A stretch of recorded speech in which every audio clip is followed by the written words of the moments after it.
Your brain decided before you did. You're standing in the grocery store looking at two brands of pasta sauce. One is familiar, the one your mom always bought. The other is new, organic, with a clean modern label. You glance at the prices, you read the single ingredient, and then you reach for the familiar one. You think you just made a rational choice. You didn't. The decision was made in a part of your brain you have no conscious access to, long before your logical mind even had a chance to weigh in.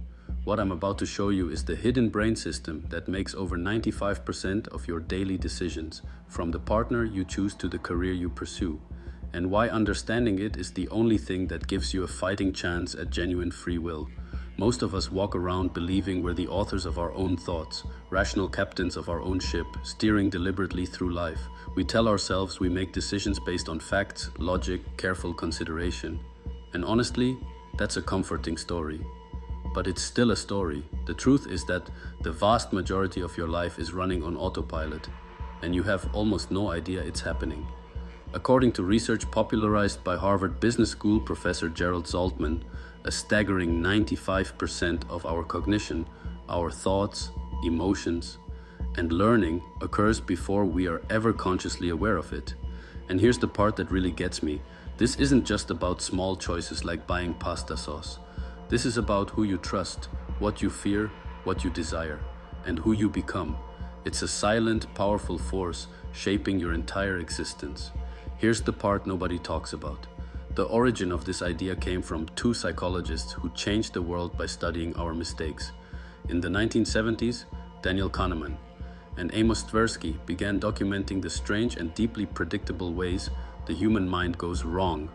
They weren't studying mental illness, they were studying the everyday irrationality of perfectly healthy, intelligent people.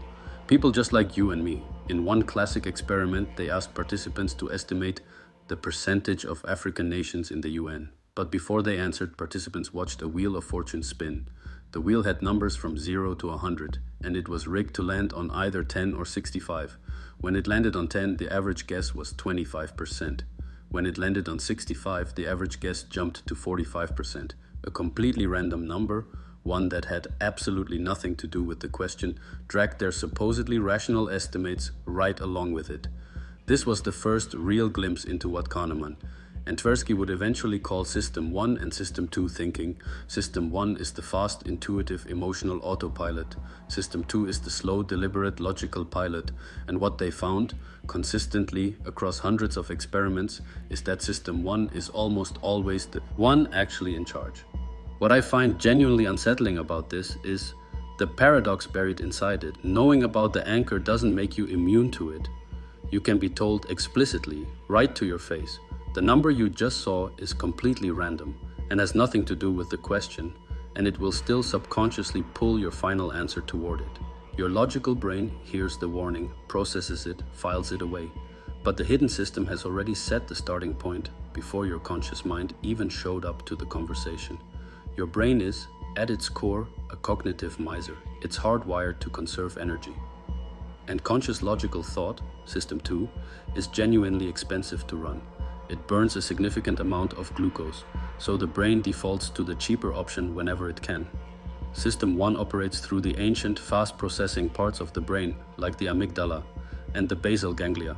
It runs on mental shortcuts, pattern recognition, and emotional tags built up over a lifetime of experience.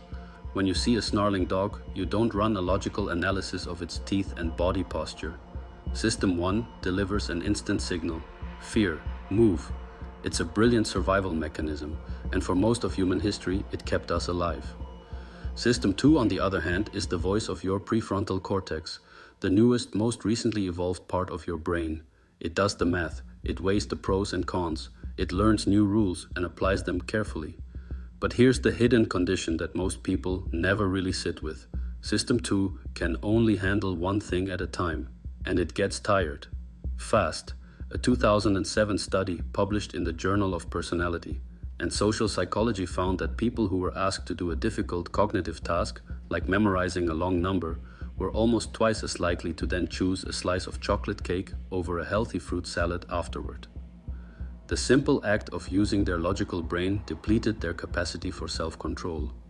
When your System 2 is tired, distracted, or overloaded, System 1 doesn't just nudge you, It takes the wheel completely.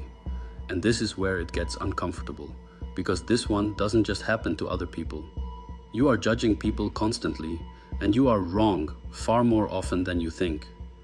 This is where you've personally felt the power of System 1 at work, probably every single day. It's called the halo effect, a cognitive bias where your initial impression of a person colors everything you think and feel about them afterward. In a study led by psychologist Solomon Asch, participants were given a list of adjectives describing a person and asked to form an overall impression. When the list started with positive traits like intelligent and industrious, the person was rated very favorably. When the exact same list of traits was presented in reverse order, starting with envious and stubborn, the very same person was rated unfavorably. The first piece of information created a halo, and System 1 filtered everything that followed through that initial lens. Think about a job interview. The first 10 seconds, your handshake, your smile, the energy you walk in with, can create a positive halo that makes the interviewer hear your mediocre answers as thoughtful and nuanced. Get that wrong, and a clumsy entrance can create a negative halo that makes your genuinely brilliant answers sound arrogant or rehearsed. The disturbing implication reaches further than just interviews, though. The people you trust most are subject to the exact same bias. Your doctor's first impression of you might subtly shape their diagnosis. A judge's gut feeling about a defendant based on appearance can quietly influence their judgment. Your partner's initial positive halo might be blinding them, or you, to very real red flags that are sitting right there in plain sight. That surprised me when I first really thought about it. Not the concept itself, but the scale of it. The idea that the people we rely on most, doctors, judges, the people who love us, are running the same flawed software the rest of us are. Your brain hates being wrong. I mean that literally. It treats being wrong as a kind of threat. This failure mode is called confirmation bias, and is one of System 1's most dangerous shortcuts. Once you form a belief about politics, about a person, about your own abilities, your brain stops looking for objective truth. Instead, it actively hunts for evidence that confirms what it already believes. And it quietly ignores, dismisses, or discredits anything that contradicts it. In a Stanford study from 1979, researchers presented participants who held strong opinions about capital punishment with two fabricated studies, one supporting its effectiveness as a deterrent, one refuting it. Both groups, both pro and anti-capital punishment, rated the study that confirmed their existing view as more credible and more convincing. They walked out of that experiment more certain of their original position than when they walked in. More certain after being shown contradictory evidence. The evolutionary logic behind this is actually pretty clear once you see it. For our ancestors, questioning the tribe's beliefs could get you exiled. Hesitation in the face of danger was deadly. Making a fast decision and committing to it was a far better survival strategy than being thoughtfully, carefully, slowly correct.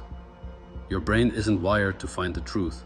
It's wired to build a coherent story, one that reinforces your social bonds and allows for rapid action. It prioritizes consistency over accuracy every single time. And that ancient wiring, which served us beautifully on the savannah, is now causing serious damage in a world where we're drowning in information. And every algorithm is designed to feed us more of what we already believe. Here's what I think is the most important thing to take away from all of this. And it's the one most people get exactly backwards. You cannot outthink an emotion. The most powerful thing you can do with this knowledge is not to try. And be more logical. That's like trying to stop a tidal wave with a bucket. Most people spend enormous energy using their weak, easily depleted system to override their powerful automatic system. 1. This is precisely why New Year's resolutions collapse by February. It's why people who genuinely want to eat better still find themselves standing at the fridge at midnight. They're not weak-willed, they're fighting their own brain, and the brain almost always wins that fight. The inversion, the thing that actually works, is to stop fighting and start directing. You have to speak to System 1 in its own language, which is emotion and environment. Neuroscientist Antonio Damasio's research, particularly in his book Descartes' Error, showed something remarkable. People with damage to the emotional centers of their brains couldn't make effective decisions. They could logically list the pros and cons of any choice for hours, but they couldn't feel which one was better, so they were completely paralyzed. Emotion isn't the enemy of reason. It turns out it's the very foundation of it. So instead of using willpower to avoid the snack drawer, you make the snack drawer invisible. You change the environment entirely. Instead of trying to logically convince yourself to go to the gym, you attach it to an immediate emotional reward, like a favorite podcast you only allow yourself to listen to while you're working out. The next time you face a big decision, don't just ask yourself, "What do I think?" Ask instead, "How can I shape this situation so that my intuitive brain wants to make the right choice?" That shift in framing is how you actually take back some control. What you now know is that you are not one mind, but two, and the hidden one is running the show most of the time. So starting today, stop trying to win arguments with yourself through sheer willpower. Start focusing on building an environment, a set of habits, a set of emotional associations where your automatic self can't help, but move in the right direction. This isn't a list of life hacks. It's a genuinely different way of seeing human nature, starting with your own. Have you noticed confirmation bias in someone close to you during a disagreement? What happened when you actually presented them with contradictory facts? I'd love to hear what that looked like. Tell me in the comments below. And if you want to go deeper on this, specifically the psychological triggers that advertisers use to work directly on your system 1 without you ever noticing, I'm covering that in the next video. Subscribe so you don't miss it.